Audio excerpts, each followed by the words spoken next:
काय चाललंय? काय कसला विचार करतोय एवढा? चौ वीणा प्रधान एवढा एकच विचार करतोय मी. या बाईचं गणित ना सुटतच नाहीये. किती गुणा भागा काही करा, हातात बाकी काय शिल्लक राहते ना कळतच नाही. काय बोलतोयस काय तू? अरे हे मंग्या सतत विचारी असल्यासारखा वागतोस ना. सॉक्रेटिसचा बाप जणू तू. मग या अटीमागे काय दडले हे तुला खरंच कळलेलं नाहीये. अरे मगाशी तुम्ही साधी चेष्टा केली तिची तर रडवेली झाली ती. रडली असती तर केवढ्यात पडलं असतं हे. दादा सगळे गंमत करत होते तिची. ही गंमत किती महागात पडली असती कळते का? आता ना मंग्या सतत आपल्याला विचार करून वागावा लागणार आहे त्या प्रांजलशी. आपण काही बोललो तर हिला वाईट तर वाटत नाहीये, ही दुखावली तर जात नाहीये, हिला राग तर नाही ना आलेला. ए नाही रे, असं आपल्याला नाही वागतायत. आपल्या घरात ना कोणीच असं कोणाशी विचारपूर्वक ठरवून नाही वागत.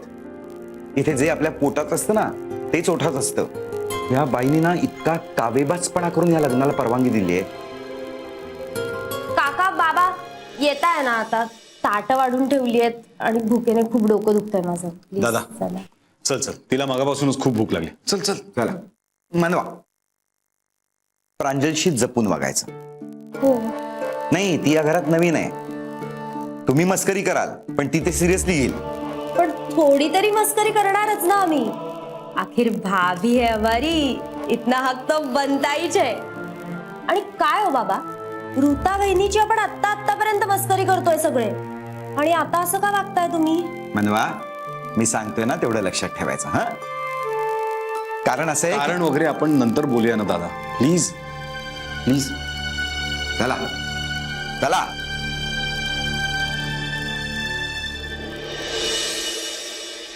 कालिंदी झालं सगळं वाढून? हो सगळं वाढून झालं सासू.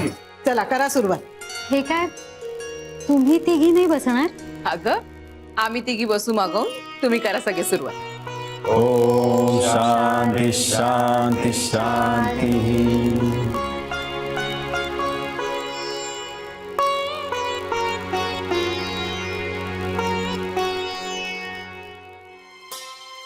नाही मला काहीतरीच वाटतंय.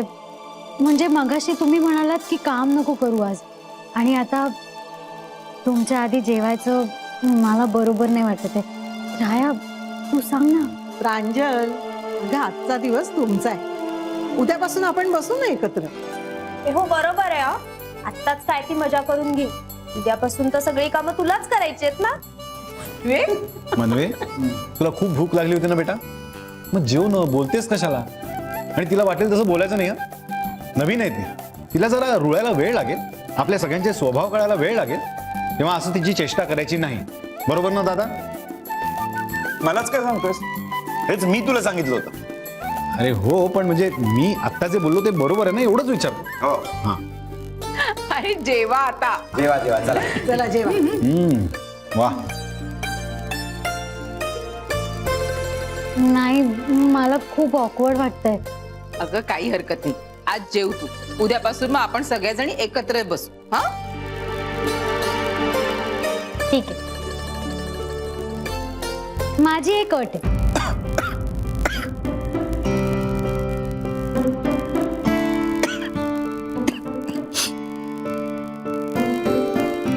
म्हणजे तुम्ही तिघी जेवायला बसाल ना तेव्हा मी तुम्हाला वाढेल. चला तर सुरुवात कर, सगळ्यांचं होईल तोपर्यंत. दादा सुटलो. मला वाटलं ही आणि हिची आई यांच्या अटी म्हटल्या नक्की धडकीच भरते. अरे वा दादा, छान आहे जोक. वा. हा, तुझा सेन्स ऑफ ह्युमर वाढत चाललाय आजकाल. वा. माधव आणि सेन्स ऑफ ह्युमर हा तर उत्तम जोकी सुद्धा माधी करतो. जेवा. तुम्ही जेवा तुम्ही जेवा. काही वाढू?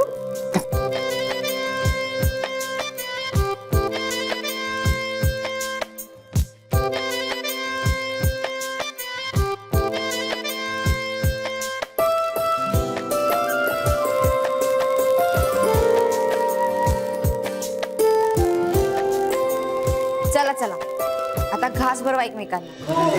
हो विसरलोच आपण. परत हो आता पण भरवायचा. हो आणि उखाणा पण घ्यायचा. हो हो नाव नाव पण दुपारी घेतलं ना आता परत. अगं मग आता परत घ्यायचं.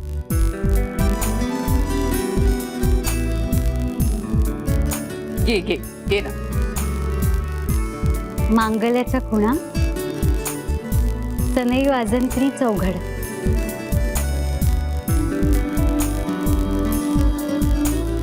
रायाला घास भरविताना किणकिण तो हिरवा चुडा.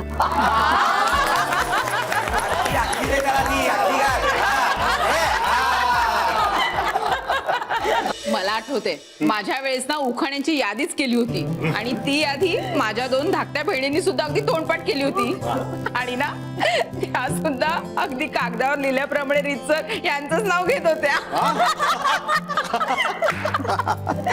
हो आणि ना मी उखाणा विसरले ना की त्या मला फक्त नंबर आठवून द्यायच्या. ताई 18 नंबर मग मी सुरू. एक आलिंदी तू तो लांब लचक उखाणा घ्यायचेस तो कुठचा ग? हो हो हो छन छन येत होते खिडकीतून डोकावत होते हे राव कुणाचे सासूबाईंच्या पोटचे भाऊजींच्या पुढचे हे नाही तुमचे झाले आता आमचे. अगं पण यार माधवचं नाव कुठे आलंय? हा कसला आला उखाणा? असं कसं आहे ना तुमचे आमचे तेच ते. असं नाही. मला ना आणखी एक आठवते मंगळसूत्राच्या 2 वाट्या सासर माहेरची खूण माधवरावांचं नाव घेते चिकटसांची सून. अरे देवा काय ना हा उखाणा बाद करून टाकायला पाहिजे. हा नाही तर का किती वर्ष झाले तोच उखाणा चाललाय. खरंय. आजी तुम्ही सांगा ना तुमच्या वेळेस उखाणे. मंगल माते मंगल देवी वंदन करते तुला मनोहर रावांचं नाव घेते अखंड सौभाग्य दे मला. वा आजी वा. आजी अजून एक प्लीज.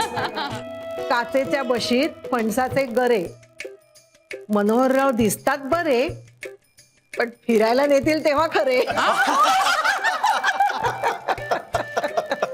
ओ बाबा आता तरी आईला फिरायला घेऊन जा कुठेतरी. उद्या नेणार आहे बागेमध्ये. हा काय तरी काय रे मंग्या चल चावटपणा बस झाला.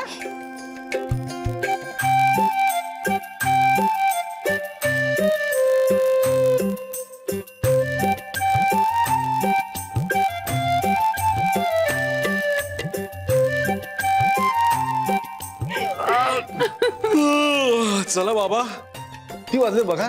तुम्ही थकला नाहीत का? एवढा गोंधळ झाला लग्नाची गडबड झाली. चला. मला तर खूप झोप येते. आपण तर आता इथेच पथारी मांडणार. इथे हॉलमध्ये मग काय बाबा आता रायाचं लग्न झालंय ना मग ते दोघं आत म्हणजे आम्ही इथेच. ए काका हे कोणी सांगितलं तुला? हा असं काहीही होणार नाही. हे दोघं आमच्या बेडरूम मध्ये झोपणार आहेत कारण आम्ही मस्त आणि छान सजवले आमची बेडरूम. अरे याला काय अर्थ आहे? म्हणजे खोली मी पण सजवली आहे ना आमची. म्हणजे आता जी प्रांजल आणि रायाची असणार आहे ती त्यामुळे ते दोघं त्याच खोलीत जातील. समजलं ना? नाही नाही म्हणजे आणि मला सांग तू कशी सजवणार रे बेडरूम? मुकुंदा आगाऊपणा करू नकोस. माझं लग्न झालं नसलं तरी माझ्या अनेक मित्रांची लग्न झाली आहेत आणि त्यांच्या लग्नांमध्ये मीच खोल्या सजवल्या आणि तुझ्या लग्नातही तुमची खोली मीच सजवली आहे. विसरलास का? ए नाही हे बघ नाही मी काय म्हणतो ते ऐक पहिले. 1 मिनिट.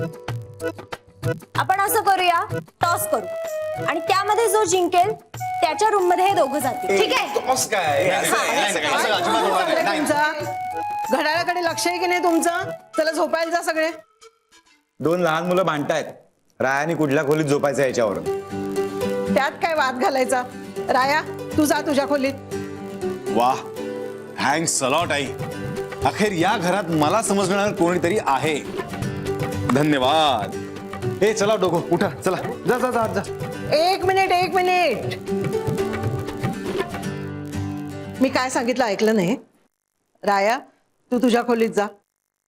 प्रांजल तू ऋताच्या खोलीत जा. अगं आजी म्हणजे काय? अरे उद्या सत्यनारायणाची पूजा आहे ना, ती झाल्याशिवाय दोघांनी एका खोलीत राहायचं नाही. तेव्हा राया, मुकुंदा आणि मंग्या हे रायाच्या खोलीत जातील. प्रांजल आणि ऋता ऋताच्या खोलीत झोपतील. आणि आता ह्याच्यावर मला वाद नकोय. हं, हे एकदा ठरले म्हणजे ठरले, कळलं?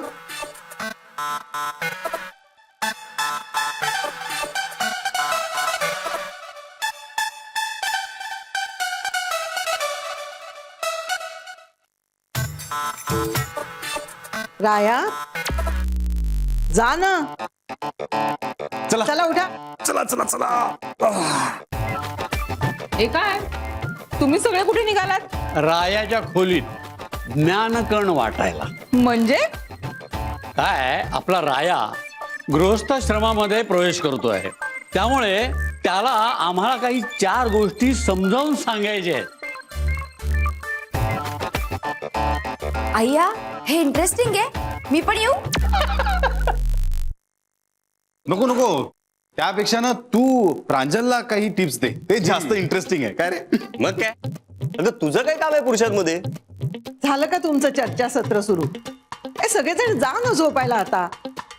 आणि मी काय म्हणते, तुम्हाला काही टिप्स द्यायच्या आहेत ना, त्या लवकर द्या. अहो गुरुजी उद्या सकाळी लवकर येणार आहेत पूजेसाठी, तेव्हा आता आवरावर करायला हवे.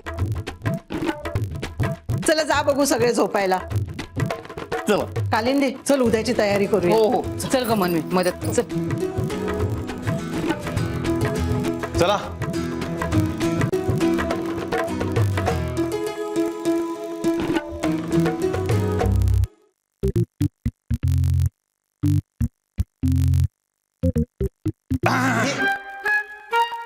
चल.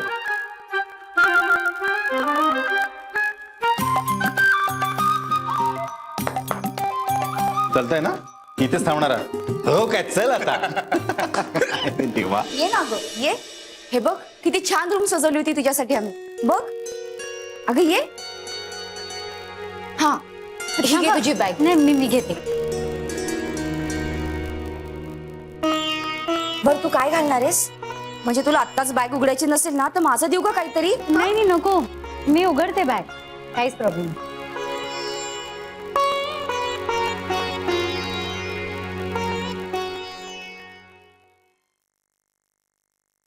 आमच्या बाबतीत पण असंच झालं होतं. अगं पण आपण काहीच करू शकत नाही. पूजा होईपर्यंत थांबावंच लागतं. साडीची घडी एकटीने घालू नकोस, मी मदत करेन तुला. नाही नको, मी करेन ना घडी. अगं घडी घालताना साडी चुरगळली तर उद्या रात्री तुला पुन्हा ही साडी कशी काय नेसता येईल? उद्या रात्री? हो, मी पण असंच केलं होतं. उद्या रात्री पुन्हा हीच साडी गुपचूप नेस.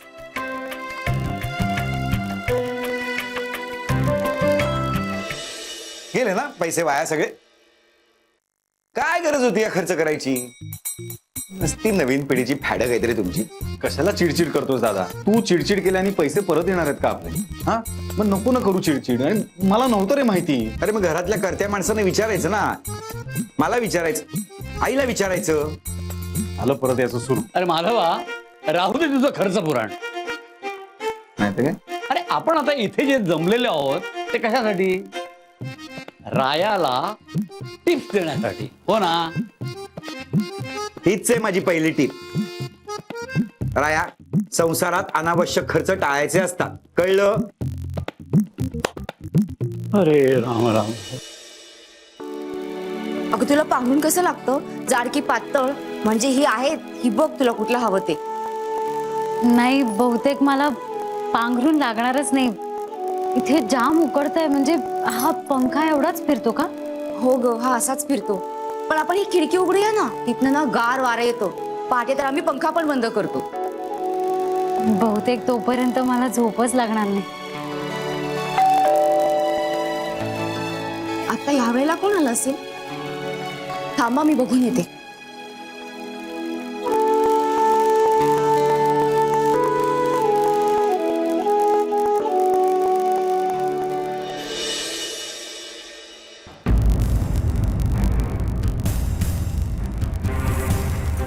कालिंदी, अगं कोण आहे?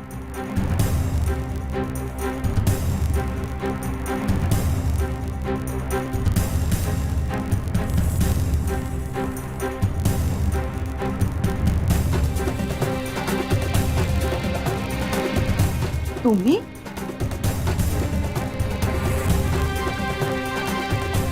या ना, आत या ना. अशा दारात का उभे तुम्ही?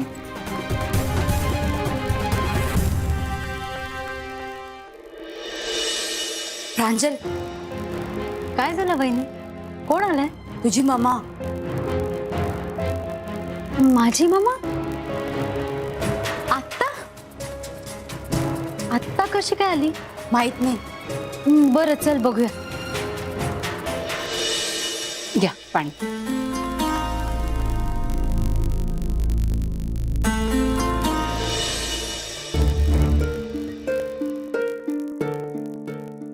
मम्मा? प्रांजल,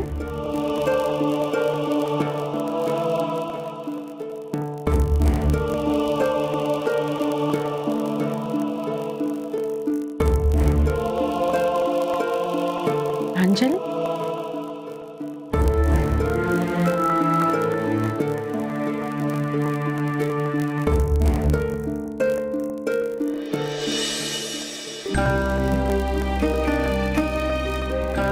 मम्मा काय झालं? तू इतक्या रात्री कशी काय आलीस?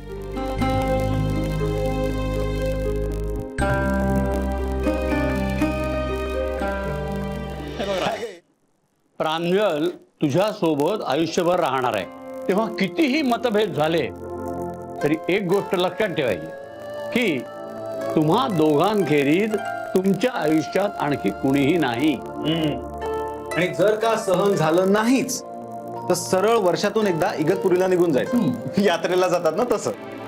इगतपुरी म्हणजे ते नाशिक जवळ आहे तेच ना? हो रे बाबा. ए काका, इगतपुरी तिकडे कुठलं देवस्थान? अरे मुकुंदा, विपश्यना केंद्र आहे तिथे. हो. हा, नाही म्हणजे तिथे असतं काय? बघा राया, याला विपश्यना म्हणजे काय माहित नाही. तेव्हा राया, जर आम्ही दिलेले सल्ले तू मानले नाहीत तर तुला मुकुंदा होईल. ओ आजोबा, हे बघा असं काही नाही. आणि राया, तू आजोबांचं काय ऐकतोयस? ए म्हणजे जुनी पिढी आहे रे ती. तू माझंच ऐकायचं. राया, तू याचं काहीही ऐकू नकोस हं. स्वतःच एकदम माकड करून घेतले तर होता समोर. ओ बाबा, माकड बिकड काही नाही आहे. मी तिला कधीही सांगू शकतो कसं राहायचं आणि कसं वागायचं, अगदी आत्ता सुद्धा.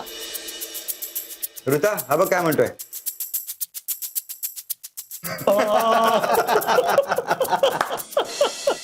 काय काय हे ऋता, असा भूत पाहिल्यासारखा चेहरा का झालाय तुझा? हो, प्रांजलची आई आली आहे. काय?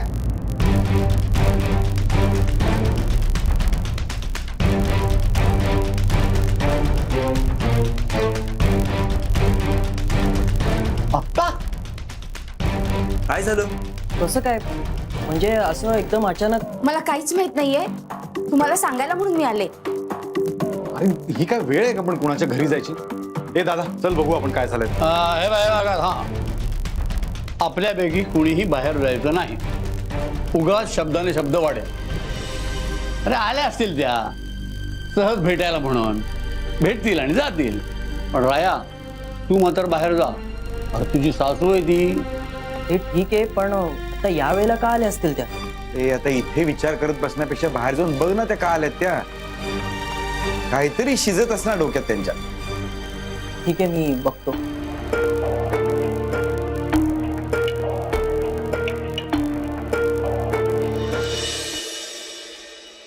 मम्मा अगं काय झालंय? अगं सांग ना, बोल ना काहीतरी तू. काय सांगू प्रांजल? मी घरी गेले आणि सगळं घर खायला उठलं ग. असं वाटलं घरातली प्रत्येक वस्तू तुला शोधते. झोपेतून उठल्यावर लहान मुलं आईला शोधतं ना तसं. माझ्या घराचं घरपणच गेलं ग प्रांजल.